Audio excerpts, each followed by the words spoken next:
Bismillahirrahmanirrahim. Assalamualaikum warahmatullahi wabarakatuh. Hari ini kita akan memasuki materi pajak penghasilan PPh pasal 21. Nah, PPh pasal 21 ini adalah pajak yang dikenakan terhadap WP orang pribadi dalam negeri atas penghasilan yang terkait dengan pekerjaan, jasa, atau kegiatan. Penghasilan yang dimaksud bisa berbentuk gaji, upah, honorarium, tunjangan, pensiun, atau pembayaran lain dengan nama apapun. Nah, kapan saat terutangnya PH pasal 21? Yaitu saat yang terlebih dulu antara akhir bulan diterimanya pembayaran atau akhir bulan diperolehnya penghasilan. Nah, kemudian siapa yang berhak melakukan pemotongan pajak? Pemotongan pajak itu bisa dilakukan oleh pemberi kerja yang membayar gaji, kemudian bendaharawan pemerintah yang membayar gaji dan lain-lain, kemudian dana pensiun atau badan lain yang membayarkan uang pensiun tentunya, kemudian badan yang membayarkan honorarium atau pembayaran lain, serta penyelenggara kegiatan yang melakukan pembayaran sehubungan dengan pelaksanaan suatu kegiatan. Nah, adapun subjek pajak itu terdiri dari pegawai, kemudian penerima uang pesangon dan sejenisnya termasuk ahli waris, kemudian bukan pegawai yang melakukan pemberian jasa, atau misalnya anggota dewan komisaris atau dewan pengawas non-pegawai, mantan pegawai, dan peserta kegiatan. Nah, siapa saja yang termasuk bukan pegawai yang melakukan pemberian jasa? Bukan pegawai yang melakukan pemberian jasa itu contohnya adalah tenaga ahli, misalnya pengacara, akuntan, dokter, notaris, penilai atau aktuaris. Kemudian ada pekerja seni, olahragawan, dan lainnya sampai dengan distributor MLM atau direct selling atau sejenisnya. Nah, ini adalah pengecualian bagi subjek pajak PPh pasal 21. Apabila pejabat negara asing seperti perwakilan diplomatik atau konsulat berikut orang yang diperbantukan kepadanya dengan syarat bukan WNI, kemudian di Indonesia juga tidak memperoleh penghasilan di luar jabatannya dan berasal dari negara yang memberikan perlakuan timbal balik, maka tidak dikenakan PPh pasal 21. Ini misalnya diplomat ya. Kemudian juga pejabat perwakilan organisasi internasional dengan syarat bukan WNI, kemudian di Indonesia tidak menjalankan usaha, kegiatan, pekerjaan lain untuk memperoleh penghasilan, ini juga tidak dikenakan PPh pasal 21. Nah, apa saja yang termasuk pada objek pajak? Yang pertama adalah penghasilan pegawai tetap.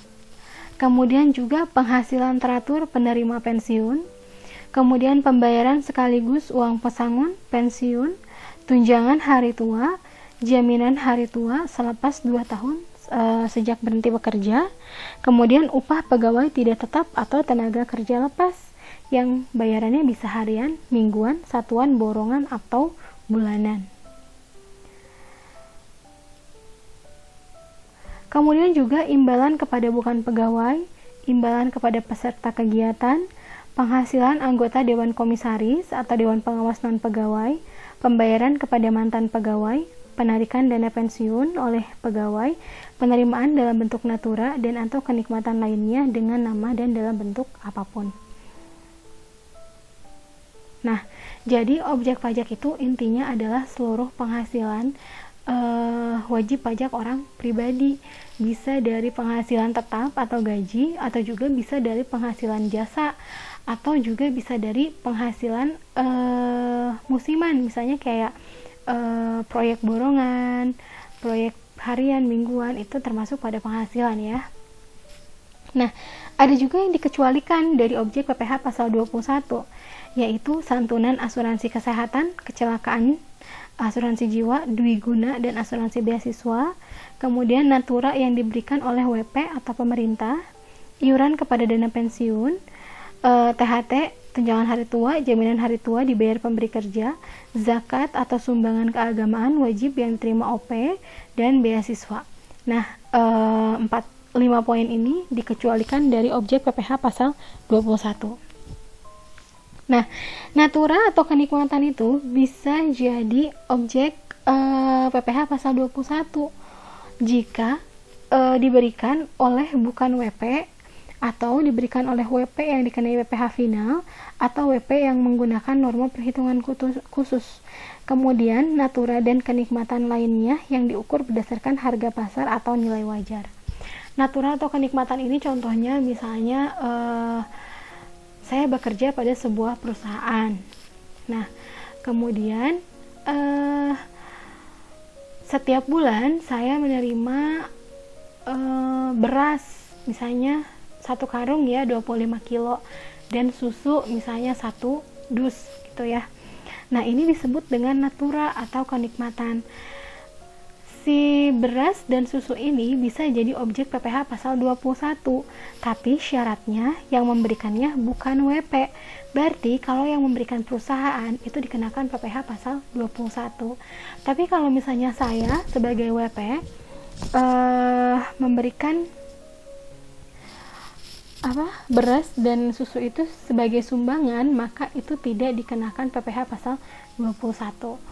Nah, natura ini dapat dijadikan objek PPh pasal 21 berdasarkan nilai pasar atau nilai wajar. Jadi diukur si nilainya itu berdasarkan nilai pasar atau nilai wajar di hari tersebut. Nah, kemudian ini objek PPh masih objek PPh pasal 21 tapi final ya. Yang pertama adalah penghasilan tidak tetap atau tidak teratur yang menjadi beban APBN atau APBD. Kemudian dana pensiun yang dialihkan dengan membeli anuitas seumur hidup, kemudian uang tebusan pensiun dan uang pesangon. Ini merupakan objek PPh 21 yang final. Selanjutnya adalah pemotong, penyetor, dan pelapor. Ada 5 poin. Yang pertama adalah pemberi kerja berbentuk orang pribadi, badan atau BUT. Kemudian juga bendaharawan pemerintah, dana pensiun, penyelenggara jaminan sosial tenaga kerja, THT atau JHT, kemudian orang pribadi atau badan yang melakukan pembayaran kepada WPDN yang melakukan pekerjaan bebas atau SPLN, dan penyelenggara kegiatan. Ini adalah orang-orang yang bisa memotong, menyetor, dan melaporkan PPh pasal 21. Pengecualian bagi pemotong. Jika kantor perwakilan negara asing, organisasi internasional yang ditetapkan oleh Menke, pemberi kerja orang pribadi yang tidak melakukan kegiatan usaha atau pekerjaan bebas, maka ini tidak wajib atau dikecualikan dari pihak pemotong PPh pasal 21. Ini adalah alurnya, alur perpajakan bagi WP orang pribadi. Ada beban pajak ini sesuai dengan SPT, dikurangi dengan kredit PPh 21 jika ada, kemudian dikurangi juga dengan kredit pajak lain 22, 23, 24 jika ada, dikurangi dengan PPh pasal 25 pajak yang dibayar sendiri, dan di akhir tahun akan muncul pajak kurang bayar atau pajak lebih bayar. Nanti perhitungannya akan kita pelajari ya. Nah, gimana kalau misalnya di akhir tahun wajib pajak itu bukan kurang bayar, melainkan lebih bayar ya. Nah, jika WP menyampaikan SPT lebih bayar, maka SPT-nya boleh disampaikan maksimal 3 tahun setelah berakhirnya tahun pajak bersangkutan. Nah, jika SPT disampaikan melewati 3 tahun sesudah berakhirnya tahun pajak dan WP telah ditegur secara tertulis, maka pelaporan tidak dianggap sebagai SPT PPh. Jadi, pelaporan SPT lebih bayarnya tidak berlaku. Nah, selanjutnya adalah tarif. Tarif PPh 21 ini adalah tarif berlapis. Dimulai dari 5% untuk penghasilan 0 sampai 50 juta. kemudian 15% untuk penghasilan 50 juta sampai 250 juta, dan 25% untuk penghasilan 250 juta sampai 500 juta, kemudian 30% untuk penghasilan di atas 500 juta. Kita contohkan ya. Saya akan membuat gambaran. Penghasilan PPh 21 ini bukan milih misalnya tarifnya 5%, 15%, 25%, 30%, tidak memilih ya, tapi tarifnya berlapis, jadi harus digunakan seluruhnya sepanjang penghasilannya memenuhi. Tarif lapisan pertama adalah 5% di sini, yaitu dari penghasilan 50 juta ke bawah. Berarti kalau kita punya penghasilan 30 juta, maka kita menggunakan tarif 5%. Contohnya ini. Penghasilan kena pajak Tuan Takur adalah 30 juta per tahun.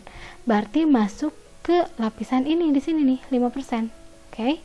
Jadi tarif pajak Tuan Takur adalah 5% dikali 300 juta, yaitu 1.500.000. Maka Tuan Takur itu selama 1 tahun wajib membayar PPh 21 sebesar 1.500.000.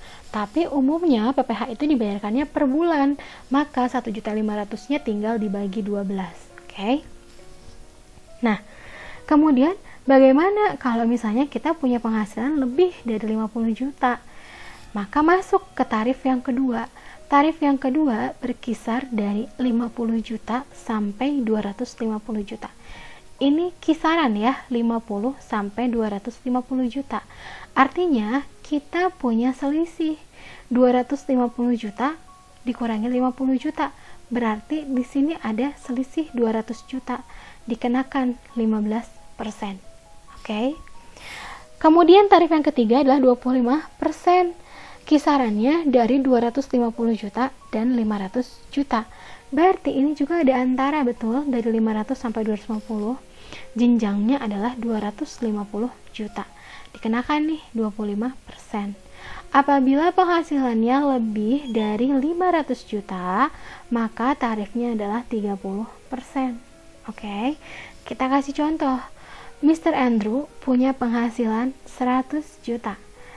Ingat, PPh 21 bukan memilih. Kalau milih tuh gini kan, misalnya 100 juta ada di mana nih? Oh, ada di kisaran 50 sampai 250 juta, berarti tarifnya 15%. Itu kalau milih. Itu salah ya, bukan kayak gitu. Tapi tarifnya itu berlapis. Yang pertama, kalau penghasilannya 100 juta, berarti kita harus hitung dulu yang 50 juta. 50 juta dikali 5%, 2.500.000. Penghasilan Tuan Andrew kan ada 100 juta ya. Sudah dikenakan pajak 50 juta, berarti sisa 50 juta. Masuknya ke lapisan yang 15%, yaitu 15% dikali 50 juta, jadi 7.500.000.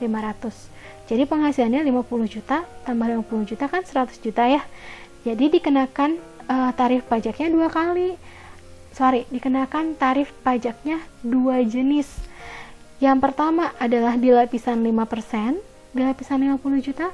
Yang kedua adalah di lapisan 15%, kisaran 50 sampai 250 juta. Kebetulan selisih Mr. Andrew dari 100 juta adalah 50 juta. Maka pajak yang harus dibayar oleh Mr. Andrew adalah 10 juta. Ngerti? Kita coba sekali lagi ya. Penghasilan Tuan David adalah 750 juta. Saya naikkan dulu ini. Nah, penghasilan Tuan David adalah 750 juta. Berarti Tuan David yang pertama harus dikenakan tarif pajak di 5%, yaitu 50 juta, senilai 2.500.000. Masih ada 700 juta ya. Lapisan kedua adalah 200 juta. Berarti dikenakan 15%. 15% dikali 200 juta, 30 juta. Berarti Tuan David penghasilan yang telah dikenakan pajak adalah 50 juta tambah 200 juta, jadi 250 juta. Masih ada 500 juta ya. Nah, tarif selanjutnya adalah 25%. Nilainya adalah 250 juta di sini. Berarti 250 juta dikali 25% adalah 62.500.000. Berarti yang telah dikenakan pajak yang pertama 50 juta, yang kedua tambah 200 juta, 250 juta, tambah 250 juta, jadi 500 juta sudah ditarif 25%. Kan penghasilannya 750 juta ya. Yang dikenakan pajak baru 500 juta di 3 lapis ini. Berarti masih ada 250 juta. Maka tarifnya adalah di atas 500 juta, yaitu 30%. Dikali sisanya 250 juta, yaitu 75 juta. Maka pajak yang harus dibayar oleh Tuan David adalah 2.500.000 ditambah 30 juta ditambah 62.500.000 ditambah 75 juta. Jadi totalnya 170 juta. Bisa ya? Jadi ingat, untuk PPh 21 itu bukan memilih. Tarifnya adalah berlapis. Jadi harus dikenakan dari lapisan pertama, lapisan kedua, lapisan ketiga, dan lapisan keempat, menyesuaikan dengan penghasilan kena pajak.